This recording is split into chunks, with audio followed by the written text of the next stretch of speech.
Everyone, welcome back to my channel. I hope आप सभी बहुत अच्छे होंगे। आज की वीडियो में ना दो कहानियां हैं और दोनों ही ऐसे लोगों के साथ में हुए हुए इंसिडेंट्स है जो लोग भूत, आत्मा, प्रेत इन सब में बिल्कुल भी यकीन नहीं करते थे।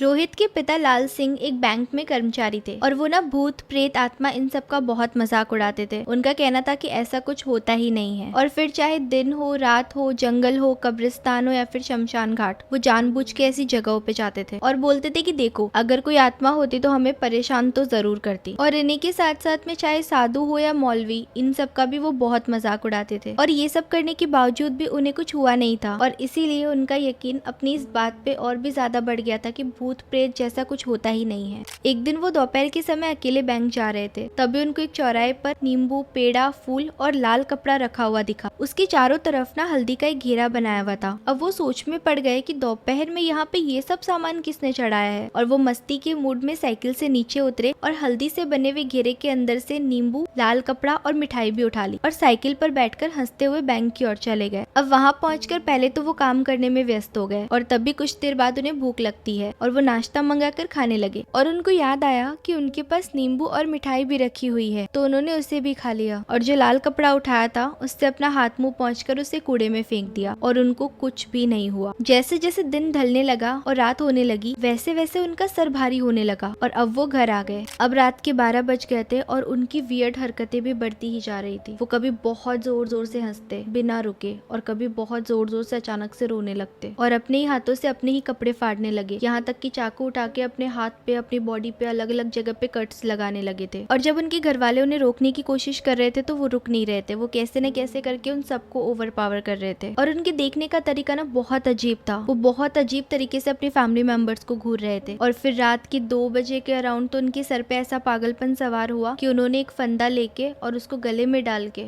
और खुद को लटकाने की कोशिश की। घर वालों ने जैसे तैसे करके उन्हें छुड़ाया और उनकी वाइफ ने उनसे पूछा कि आखिर आपको हुआ क्या है, आप ऐसी हरकतें क्यों कर रहे हो, आप खुद की ही जान लेने पर तुले हुए हो। अपनी वाइफ की इस बात पर उन्होंने कुछ नहीं कहा। वो बहुत ही अजीब तरीके से देख रहे थे और ऐसे लग रहा था जैसे कोई पागल किसी की बात को सुन रहा है। उनकी वाइफ परेशान होकर डॉक्टर के घर पहुंची और उनका इलाज करने को कहा। हालांकि डॉक्टर को बीमारी समझ में नहीं आई, लेकिन फिर भी उसने ग्लूकोज की बोतल्स चढ़ाना शुरू कर दिया। अब धीरे धीरे कुछ दिन बीतते गए, लेकिन लाल सिंह की तबीयत ठीक होने का नाम भी नहीं ले रही थी। उनकी हालत ऐसी हो गई थी मानो कोई कैंसर का पेशेंट हो। और जब आसपास वालों ने भी उनकी हालत देखी तो उन्होंने लाल सिंह की वाइफ को सजेस्ट किया कि मे बी ये ब्लैक मैजिक हो सकता है, क्योंकि दवाइयां इन पे काम नहीं कर रही है, डॉक्टर को बीमारी समझ में नहीं आ रही है और साथ ये बहुत अजीब हरकतें कर रहे हैं। तब उनकी वाइफ ने नेबर्स के सजेशन पे गौर किया और वो एक तांत्रिक से मिली और उन्होंने तांत्रिक को सारी बातें बताई। तब तांत्रिक ने उन्हें बताया कि इन्होंने चौराहे पे पड़ा हुआ सामान उठा लिया है और ये उसी का नतीजा है। तांत्रिक का ये बोलना था कि उस चौराहे पे एक आदमी ने किसी का झाड़ फूंक करके और एक आत्मा को आजाद किया था और जैसे ही वो सारा सामान चढ़ाकर पीछे लौटा और वैसे ही लाल सिंह ने वहाँ पहुंचकर तुरंत सारा सामान उठा लिया होगा और उसमें से कुछ खा लिया होगा और तभी आत्मा इनको इतना परेशान कर रही है। और ये सुनते ही लाल सिंह की पत्नी रोने लगी और रोते रोते उसने बस यही बोला कि बाबा, हम लिटरली दुखी हो चुके हैं, अभी आप हमारी आखिरी उम्मीद हो, आप प्लीज इनको पहले की तरह ठीक कर दो।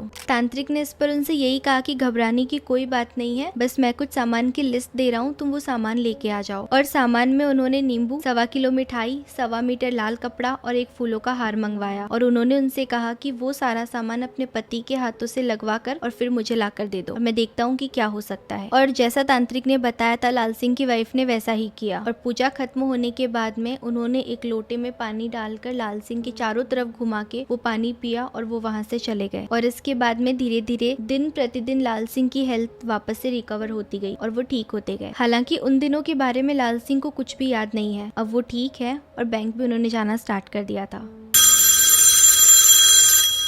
एक लड़का एक कंपनी में जॉब करता था।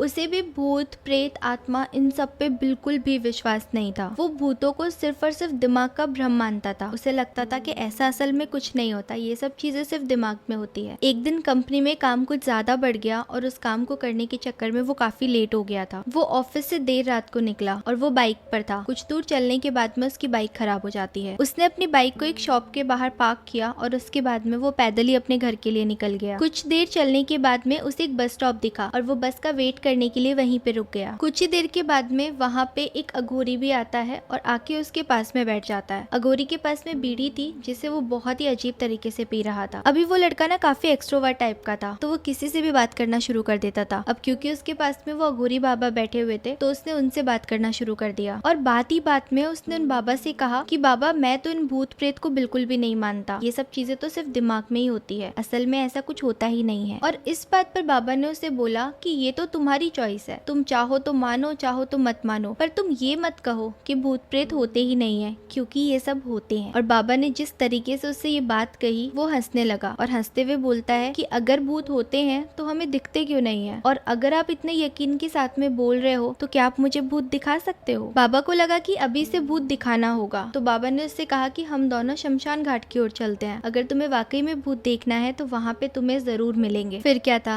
लड़का तो चाहता ही यही था, उसने हाँ की और दोनों साथ में शमशान घाट की ओर चले गए। अभी रास्ते में ना उस लड़के को थोड़ा डर लग रहा था, लेकिन वो इतना क्यूरियस था कि उसने अपने डर को कम करते हुए बाबा के साथ ही चलने का डिसाइड किया और वो आगे बढ़े जा रहा था। कुछ देर के बाद में वो दोनों शमशान घाट पहुंचे और वहाँ पे अभी भी कुछ लाशें जल रही थी। बाबा ने उसको एक ऐसी जगह पे बैठाया जहाँ पे कुछ समय पहले ही लाशें जली थी। अभी बाबा ने जमीन में एक लोहे की कील को गाड़ दिया और उस पर एक सफेद धागा बांधा और इस धागे का अंतिम डोर उस लड़के को पकड़ने के लिए कहा। अब उस लड़के को हद से ज्यादा डर लग रहा था, उसकी सांस तेज हो रही थी, इसके साथ ही उसके हाथ पैर भी कांप रहे थे, लेकिन फिर भी उसने धागे को पकड़ लिया। बाबा ने कुछ बताशों को 4 जगह पर रख दिया, सारे बताशे उस धागे की पास की एक लाइन में रखे हुए थे। इसके बाद बाबा ने लड़के को सावधान किया कि अभी कुछ आत्मा इसको खाने को आएगी और जब तक वो इसको खाकर ना चली जाए तब तक तुम अपने हाथ से धागे को मत छोड़ना, और यदि तुम ऐसा करते हो तो तुम्हें बहुत नुकसान हो सकता है। और फिर बाबा ने मंत्र पढ़ने शुरू कर दिए। कुछ मंत्र पढ़ने के बाद अब बाबा ने उस लड़के को आंख बंद करने को कहा और फिर कुछ ही देर के बाद में उन्होंने उसे आंख खोलने को कहा। और जब उस लड़के ने आंखें खोली और जो चीज उसने देखी वो उस पर विश्वास ही नहीं कर पा रहा था, क्योंकि वहाँ पे 4 आत्माएं वास्तव में बताशे खा रही थी, वो भी उसके सामने बैठ के। लेकिन जब उसने ये देखा कि पड़ोस में रहने वाले एक आदमी की आत्मा भी वहाँ है जो कि कुछ दिन पहले ही मर गए थे, तब उसके हाथ से धागा छूट जाता है। और जैसे उसके हाथ से धागा छूटा उसने तुरंत बाबा की तरफ देखा, पर अब वहाँ बाबा भी नहीं। अब वो लड़का तेजी से शमशान घाट से अपने घर की ओर भागने लगा और जब वो अपने घर की ओर जा रहा था तो उसे पीछे से कोई उसका नाम लेकर बुला रहा था। उसको पीछे से कई तरह की आवाजें आ रही थी, लेकिन उस लड़के ने पीछे मुड़कर नहीं देखा और अपने घर जाने के बाद में उसने सब कुछ अपने माता पिता को बताया और फिर कमरे में जाकर सो गया। लेकिन अगले दिन उसकी आंख उसी शमशान घाट में खुली और उसी जगह पर जहाँ पर उसने आत्मा को देखा था, और इसके बाद वो मेंटली डिस्टर्ब रहने लगा। सो गाइस, आज की वीडियो यहीं खत्म होती है। आपको दोनों स्टोरीज कैसी लगी कमेंट सेक्शन में जरूर बताना, और अगर आप अपने साथ में हुआ कोई स्कैरी एक्सपीरियंस शेयर करना चाहते हैं या आपकी किसी जान पहचान वाले के साथ में हुआ कोई स्कैरी एक्सपीरियंस शेयर करना चाहते हैं तो मैं डिस्क्रिप्शन में मेल आईडी डाल रही हूँ, आप उस पर मेरे साथ शेयर कर सकते हैं। Thank you for watching.